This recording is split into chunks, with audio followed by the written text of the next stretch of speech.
In October 2015, I made my third trip to the abandoned mining town of Moonville, Ohio.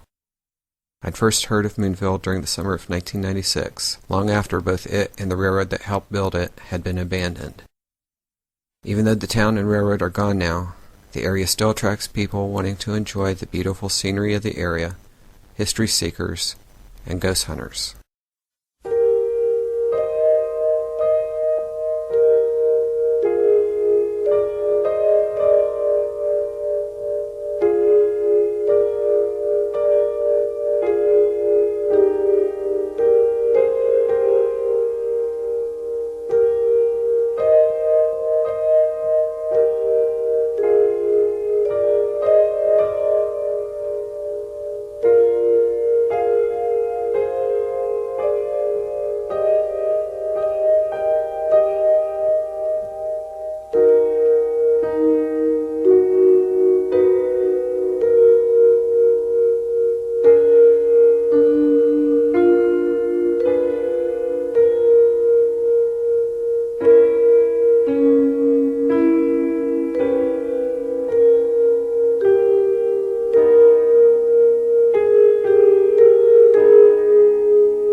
The story of Moonville, Ohio has its beginnings in 1856, when the Marietta and Cincinnati Railroad was building west to Cincinnati. At the time, a man named Samuel Coe owned an area of land west of Athens and was looking for a way to ship clay and coal that was being mined on his property. Coe and the railroad struck a deal. The railroad could build across Coe's land for free. In exchange, the railroad would haul the clay and coal from there. Several mines opened in the area, and Moonville grew into a mining town. Moonville was never a large town, only reaching a population of a little over 100 in the 1870s. The town was also quite remote, with residents typically taking a train or walking the tracks to get to the nearby towns of Hope and Mineral. In 1887, the Marietta and Cincinnati was purchased by the Baltimore and Ohio Railroad. Around that time, the town of Moonville began to decline. By 1900, the mines began to close. The last family left the town in 1947, and by the 1960s, the buildings of Moonville were torn down, leaving only the cemetery and railroad, although some foundations from the torn-down buildings are still supposed to exist in the area. After Moonville faded into history, railroad traffic on the route continued. In 1973, the Baltimore and Ohio merged with the Chesapeake and Ohio and the Western Maryland to create Chessie System, and the route became Chessie System's Parkersburg subdivision between Parkersburg, West Virginia, and Chillicothe, Ohio. From October 1976 to September 1981, Amtrak's Shenandoah ran between Washington, D.C. and Cincinnati, Ohio, passing through what was once Moonville. In 1980, Chessie System merged with Seaboard System to create CSX. In June 1985, CSX announced that the Cumberland, Maryland to Cincinnati route over the Parkersburg subdivision was to be downgraded from a main line to a secondary route. By late 1986, CSX stopped using the route, and in June 1988, the tracks over the Parkersburg subdivision were taken out, along with the bridges being removed soon after. For a town as small as Moonville had been, and with its relatively short history, there seemed to be a high number of fatal accidents and incidents in and around the town. In January 1857, a man died after he fell from a railroad bridge in the area of Moonville. In March 1859, a brakeman fell from a train and later died of his injuries. Shortly after that, an 18-year-old man was killed in a mine explosion. In 1873, a brakeman was crushed between train cars in Moonville, and a woman from Mineral was killed on the trestle a mile east of the Moonville Tunnel. In 1874, a drunken man fell asleep on the tracks in Moonville and was killed by a passing train, and 2 freight trains collided in Moonville, killing a fireman on one of the locomotives. In 1876, a brakeman was killed in an accident in the area of Moonville, and a 13-year-old boy died after losing a leg while jumping from a train. In 1880, a man who lived between Moonville and Zaleski to the west was killed while returning home from Athens. Rather than take the train all the way to Zaleski and then walk back to his home, he would jump off the train as it passed by his house. On the day he died, he was thrown 20 feet into a post. That same year, an engineer and fireman were killed when 2 freight trains collided head-on near Moonville. In 1884, another brakeman was killed in an accident. In 1886, a man got into a fight one evening in the Hope Moonville saloon. He was found murdered along the tracks the following morning. In 1890, a 4-year-old boy choked to death on a .22 cartridge. In 1905, a woman was hit by a train on the bridge over Raccoon Creek and later died from her injuries. In that same year, a man was killed when he stepped in front of a train in Moonville. In 1907, a man died after he hopped a freight train and fell off near the Moonville Tunnel. In 1910, a 6-year-old girl died from burns that she received after a hot cup of coffee was spilled down her back. In 1912, a man was killed at the crossing in Moonville when he started across the tracks after a freight train had passed and was run over by freight cars that had broken loose from the rear of the train. In 1920, a miner returning home was killed by a train in the Moonville Tunnel. In 1936, a man was murdered at the inn in Moonville. In 1938, an engineer was killed when his freight train struck a rock slide just west of Moonville. In 1945, a railroad employee working on the bridge over Raccoon Creek was killed when a load of ties shifted and fell on him. In 1986, shortly before the route was abandoned, a 10-year-old girl was killed by a CSX train on the bridge over Raccoon Creek. Railroading in the 1800s was dangerous work, especially for a brakeman. Before the air brake was invented, if an engineer wanted to stop his train, he would apply the locomotive brakes and whistle for the brakeman on the locomotive and caboose to apply the handbrakes on each car. Going over the tops of each car on a clear day was difficult enough. At night, when your only light was a lantern, or in bad weather when snow, ice, or rain made surfaces slippery, the job was especially dangerous. Brakemen were also responsible for coupling and uncoupling cars and locomotives, which was difficult and dangerous since before automatic couplers, a brakeman had to stand between cars as they came together and couple them by hand.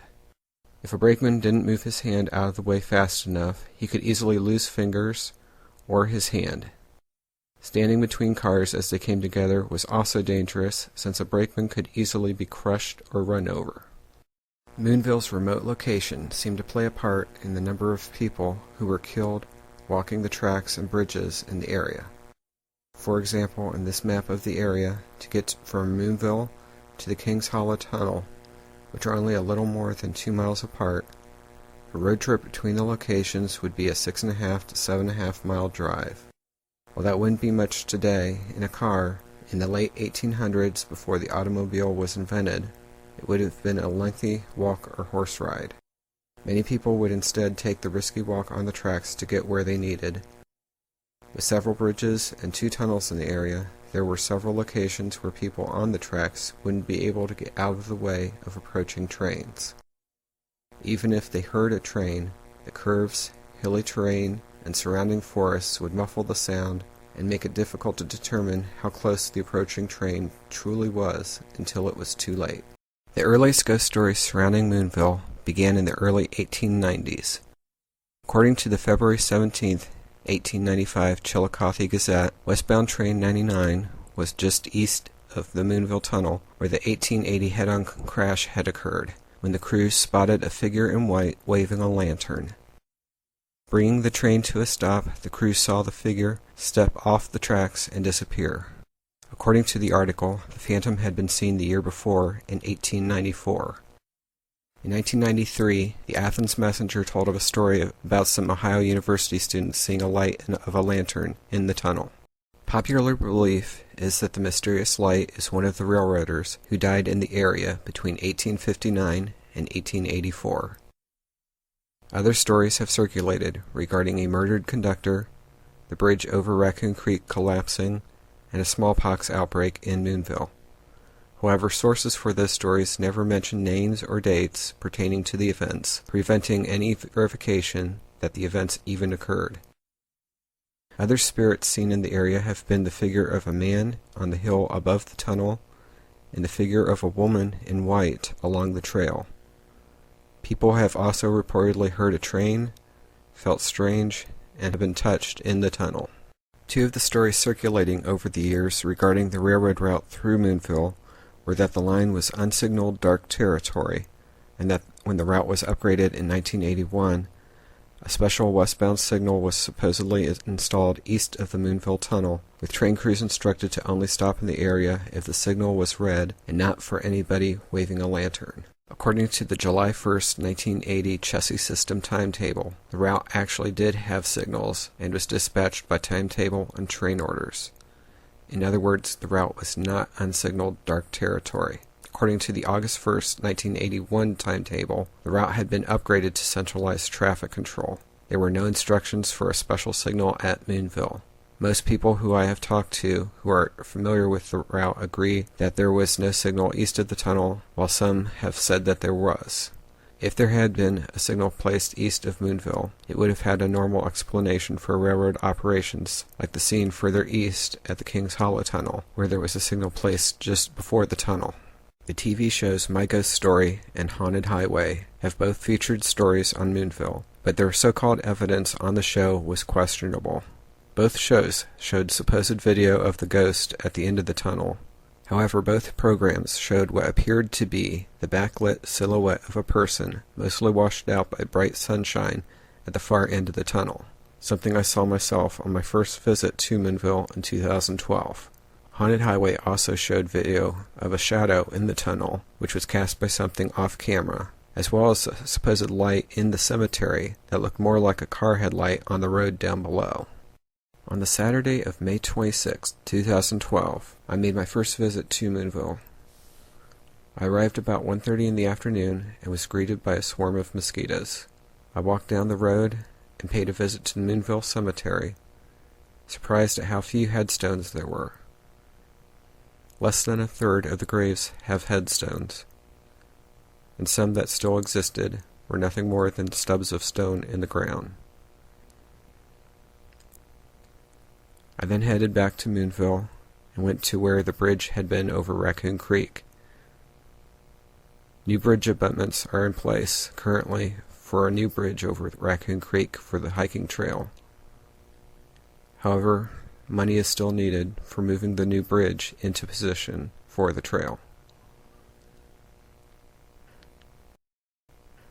Finding that the river was up, I decided to drive up the road to the other pull-off north of the bridge over Raccoon Creek and took the trail that went along the edge of Raccoon Creek, getting to the tunnel about 2:30 in the afternoon.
After checking out the tunnel, I headed east along the old right-of-way, arriving at what used to be the bridge over Hewitt Fork. Looking through the trees, I saw what appeared to be a figure in white at the far edge of the creek. I stepped forward to get a better look and get my camera out, but when I stepped on a twig, the figure spread its wings and flew off. It had only been a large crane, something that may explain some of the sightings of a figure along the trail. I then headed back to the tunnel. Videos shot inside the tunnel yielded nothing unusual. However, I did notice that while in the tunnel, the sound of a vehicle on the road echoes through the tunnel, creating a kind of white noise effect. At times, knowing I was in a railroad tunnel, the sound almost sounded like a rapidly chugging steam locomotive, which may explain some of the train sounds that people have claimed to have heard in the tunnel. At no time while in the tunnel did I see, hear, or sense anything unusual. About 5:30, I headed back to the Jeep and drove back down the road to Moonville for a last look at where the bridge over Raccoon Creek had been, taking in the beautiful scenery of the area. In 2013, I wanted to make a repeat trip to Moonville. However, I wanted to avoid the numbers of people who were hiking through the tunnel so I could try recording videos without interruptions. I made the trip on the morning of Thursday, July 18th, 2013, arriving at Moonville a little before 6:30 in the morning. I went down to Raccoon Creek, but finding that the river was up and the banks were quite muddy, I decided to head up the road to the other pull-off like the year before. I got to the tunnel a little before 7 a.m. With nobody around and no vehicles on the road across Raccoon Creek, the area was quite quiet and peaceful. I set up my camera on the tripod and started recording video as I took my EMF detector and did a walkthrough of the tunnel. Even though I would have heard if anybody else was in the tunnel with me, as I neared the east end of the tunnel, I couldn't shake the feeling that I wasn't alone. What I wasn't aware of was what my camera was picking up on the audio portion of the video.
It wasn't until I returned home and was listening to the video that I heard what sounded like breathing coming from near the camera while I was at the other end of the tunnel. There were a few other times while in the tunnel that I had the sensation of somebody being near me, even though I was 100% sure that I was alone. As the morning progressed, another strange series of incidents occurred while inside the west end of the tunnel. While in the tunnel, I became aware of a loud commotion outside on the hill. sounding like somebody or something coming down the hill through the brush. I would step out of the tunnel to see what was making the noise, and as soon as I came out of the portal of the tunnel, the noise would instantly stop. I would scan the hillside, unable to find anything causing the noise. Shortly after going back into the tunnel, the noise would start up again, stopping whenever I stepped out of the tunnel. At no time during my visit did I see any wildlife, and at the time, no vehicles had gone by on the road on the other side of Raccoon Creek, meaning that there were no other visitors in the area. Around 10 a.m., I headed back down to Raccoon Creek to take in the scenery, and after a few minutes, I started the hike back to the Jeep, stopping at several spots along the trail to get some pictures of the scenery.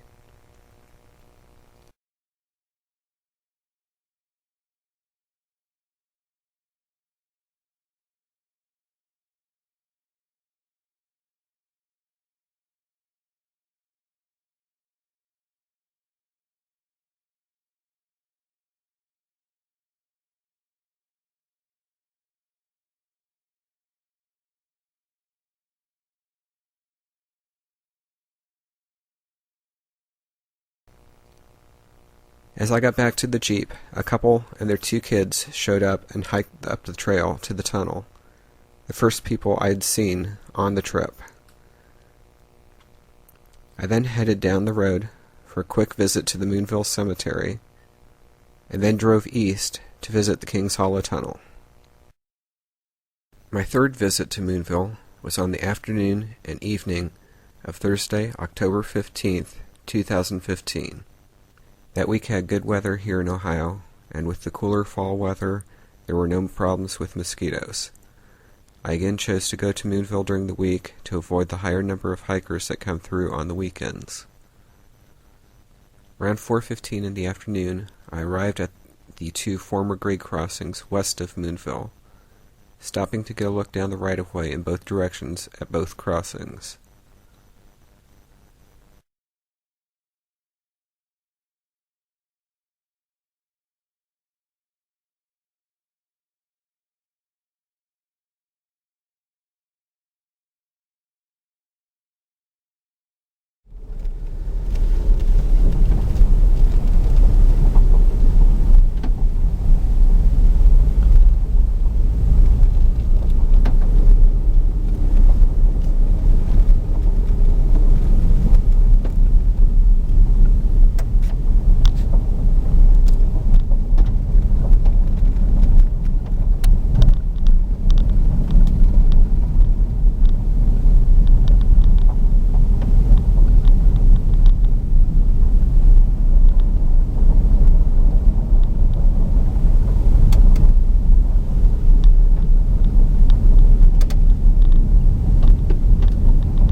arrived at the cemetery about 4:30.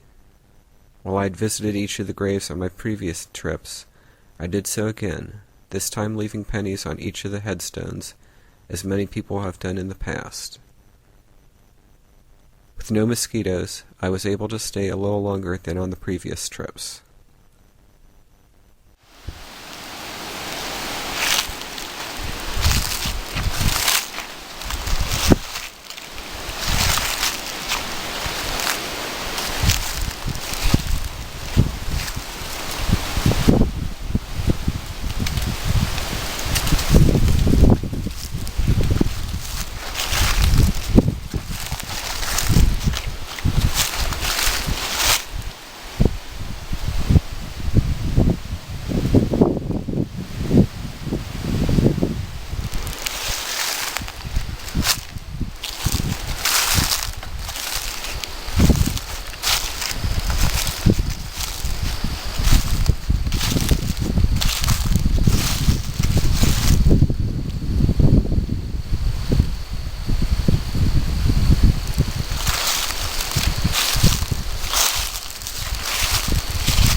As I went to leave, I started recording video on my digital camera of the drive back down to Moonville, and had the first unusual incident occur.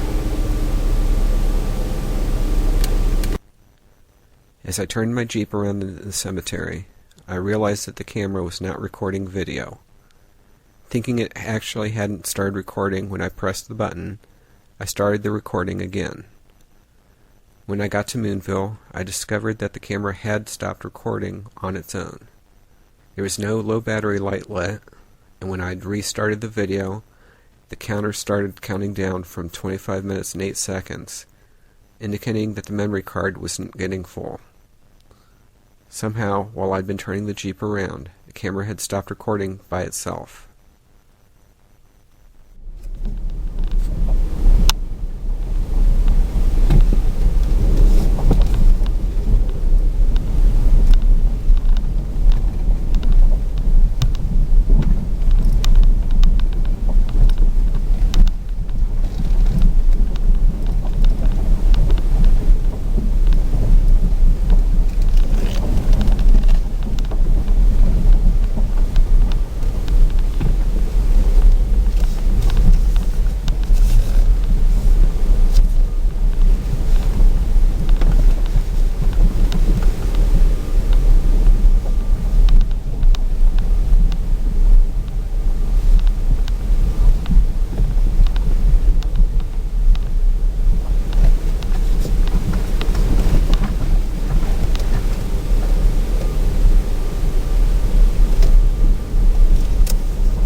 After getting to Moonville, I took a look around and then headed down to where the bridge over Raccoon Creek had been. Finding that the river was down, I headed back to my Jeep, got the rest of my gear, and packed dinner, and headed off for the tunnel.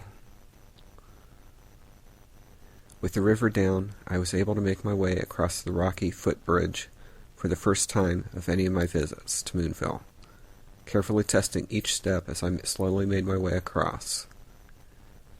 I then paused to take in the views of the river.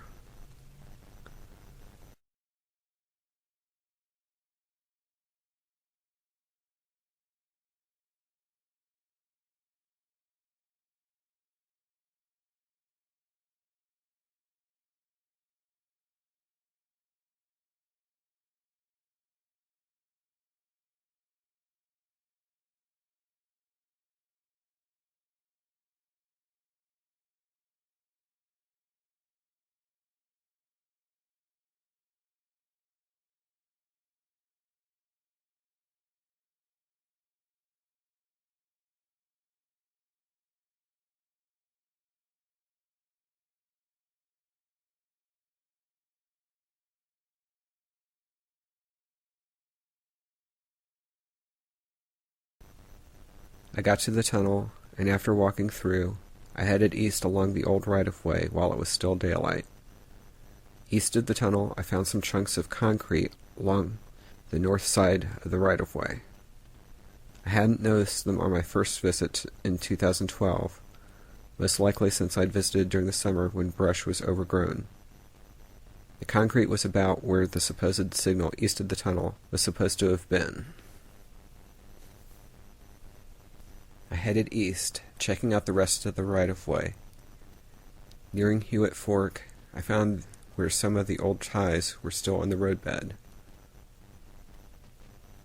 Looking over the area, I did not have a repeat of the previous incident in 2012, where I had seen what had appeared to be a figure in white that had turned out to be a large crane along the creek bed.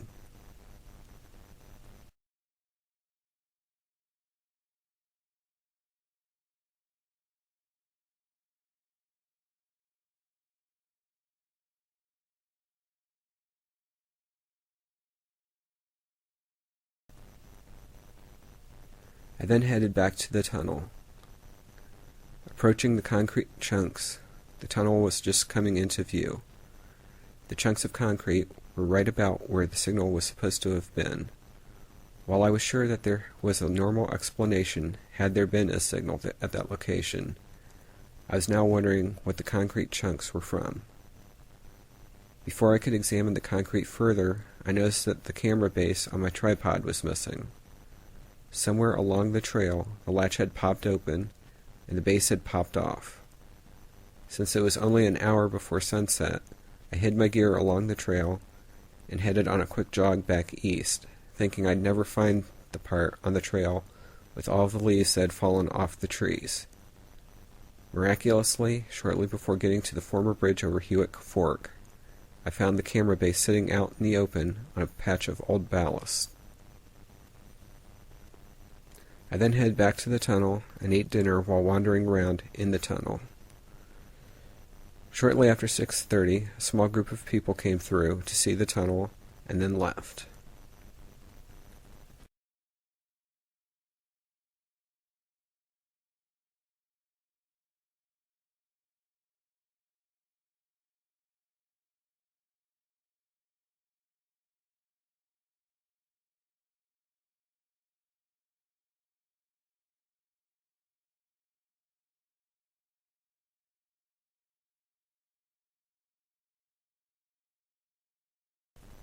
A little before 7 p.m., I started recording video of the tunnel while I did a walkthrough with my EMF detector.